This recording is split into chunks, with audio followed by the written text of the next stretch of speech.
எனக்கு 8 முறை அமெரிக்க விசா மறுக்கப்பட்டது.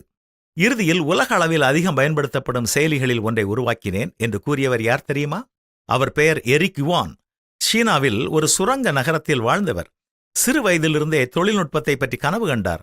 ஆனால் அதைவிட அதன் மூலம் மக்களை நெருங்கி வர வேண்டும் என்ற கனவு அதிகமாக இருந்தது. மக்கள் தூரத்தை அதிகம் உணர வேண்டிய அவசியமில்லாதபடி ஒரு நாள் ஏதாவது செய்வார் என்று நினைத்துக் கொண்டே இருந்தார். அவர் சிலிக்கான் பள்ளத்தாக்குக்கு செல்ல விரும்பினார். ஆனால் அவருக்கு விசா ஒரு நேரம் அல்ல, தொடர்ச்சியாக 8 முறை மறுக்கப்பட்டது. பலர் கைவிட்டிருப்பார்கள், ஆனால் இவர் அல்ல. ஆங்கிலம் படித்தார், கனவு கண்டார். இறுதியாக 9வது முயற்சியில் அவருக்கு விசா கிடைத்தது.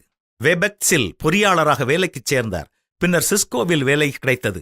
ஆனால் மெய்நகர் சந்திப்புகள் கடினமாகவும் மெதுவாகவும் சங்கடமாகவும் இருப்பதை கவனித்தார்.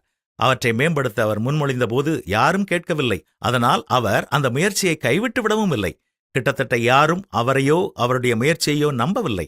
கடைசியாக 40 பொறியாளர்கள் ஒத்துழைக்க முன்வந்தார்கள். இவ்வாறுதான் ஜூம் என்ற செயலி பிறந்தது. ஆரம்பத்தில் யாரும் முதலீடு செய்ய விரும்பவில்லை. சந்தை நிரம்பி வழிந்ததாக தெரிவிக்கப்பட்டது. ஆனால் இரவும் பகலும் சோதனை செய்தல், பயனர்களை கேட்டது, சரி செய்தல். 2020ஆம் ஆண்டில் உலகம் ஸ்தம்பித்தது. ஆனால் ஜூம் பள்ளிகள், கல்லூரிகள், குடும்பங்கள், வணிகங்கள் மற்றும் இதயங்களை ஒன்றிணைக்கும் தளமாக மாறியது. ஆனால் அந்த கிளிக் டு ஜாயினுக்கு பின்னால் பல ஆண்டுகளாக மூடிய கதவுகள், தியாகங்கள் மற்றும் நம்பிக்கை இருந்தன. வேண்டாம் என்று அவர்கள் உங்களுக்கு சொல்லட்டும். நீங்கள் அதற்கு தகுதியற்றவர் என்று அர்த்தமல்ல. சில நேரங்களில் ஒரு கனவை உலகளாவிய யதார்த்தத்திலிருந்து பிரிக்கும் ஒரே விஷயம், மற்றவர்களை விட அதிகமாக வலியுறுத்தும் ஒரே ஒரு நபர் மட்டும் போதும். உங்கள் ஸ்தாபனத்தில் அல்லது உங்கள் நிறுவனத்தில் அல்லது உங்கள் சபையில் அல்லது உங்கள் தொழிலகத்தில் அது நீங்களாக இருக்கலாமே. ஒரு சரியான காரியத்தை வலியுறுத்த அல்லது அந்த நல்ல நோக்கத்திற்காக குரல் கொடுக்க அல்லது ஒரு தவறான காரியத்தை சுட்டிக்காட்ட தொடர்ந்து துணிந்து செல்லுங்கள்.